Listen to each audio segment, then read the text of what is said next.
It's easy to forget that on this channel, we not only focus on black violence, black crime, wildly out of proportion all over the country, but we also show what makes it all possible. The denial, the deceit, the deception, the delusion.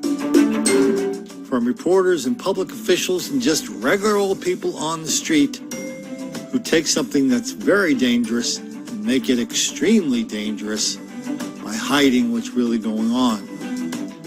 That's why we're going to take a look at this case. This is not the worst story we're going to see all year. But the casual level of denial, deceit, and delusion is just about as bad as it gets.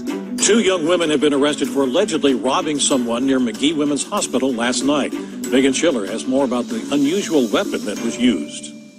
The victim told police she was walking down Halkett Street just beyond McGee Women's Hospital when she saw 2 women playing with a stun gun.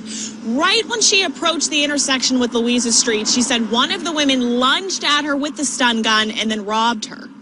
Cry.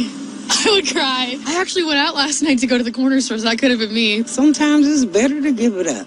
I still feel relatively safe. There's usually a lot of people out on the streets, a lot of people driving by, so usually it's not too bad, but I mean, there are definitely scarier times of night and scarier places in Oakland. Many people walk along here. It's packed with students and just steps from the front doors of McGee Women's Hospital. I mean, it's the world now, so there's nothing you can do about it. But just after 7 Tuesday night, police said 2 suspects robbed a woman using a pink stun gun.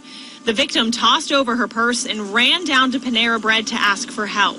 Police began the investigation and quickly found 2 women who matched the suspect's description. Officers spotted 17-year-old Delasia Pryor walking nearby and later found 18-year-old Delia Knuckles hiding behind a nearby house. Officers later learned they're sisters. I don't know what my reaction would be. Not a good one. It's definitely a little scary that happened, especially right down the street from the Pitt police station over there. Officers said the sisters claimed to have no recollection of the alleged robbery. But then Knuckles allegedly blurted out that she had a pink stun gun down the front of her pants. The victim told police that was the stun gun pointed directly towards her.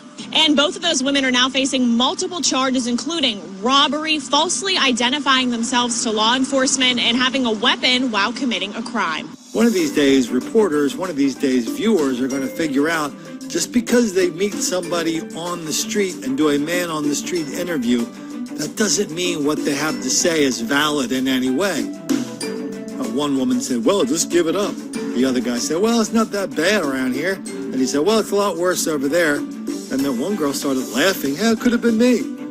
This had no value to anybody on anything.